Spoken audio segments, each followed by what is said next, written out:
Good morning po sa inyo mga sir, mga ma'am, sister ma'am po ito. Ito po may estudyante po ngayon. Si sir, sir, pangalan? San Paolo Gabi po. Taga saan si sir dyan?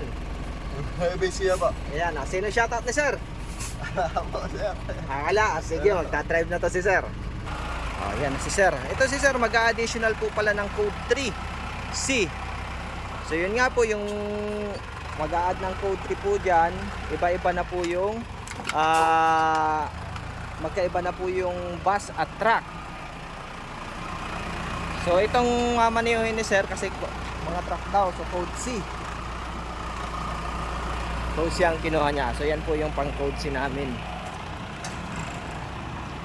So yung mga gusto niyo mag code 3, dapat po meron kayong code 2 na 4 na taon na professional. At yung gusto naman mag code D, ito kasi sa C, ayun naman yung sa D namin, yung bus na yun, yung coaster, yung maliit. So yan po, siya yung mga nagpapa-shoutout. Shoutout po pala dyan sa aking mga estudyante at followers na patuloy na sumusuporta sa aking page. Follow nyo po ako sa Facebook, TikTok at YouTube. Yun po, shoutout pala kay Sir Mike. Yan, at sa tracking niya, Sort Tracking Services yan. Shoutout sa iyo sir. Maraming salamat sir. May papadala ulit siyang tao sa akin para sa PDC. Magko-code 3 daw kasi yung mga tao niya. Yan, parking. More on parking inaaral natin dito mga sir. Yan. Tulad yan ni sir, magpa-park na. Ayan o, tingnan natin yung atras ni sir.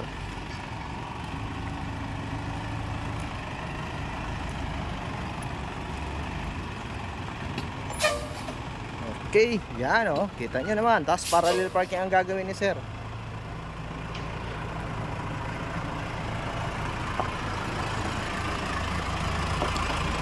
Sir, parking naman.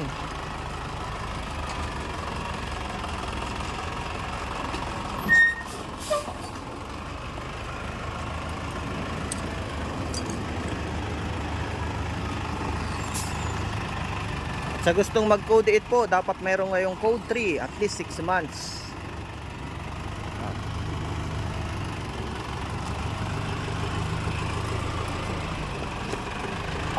Up, pawi sa kaliwa.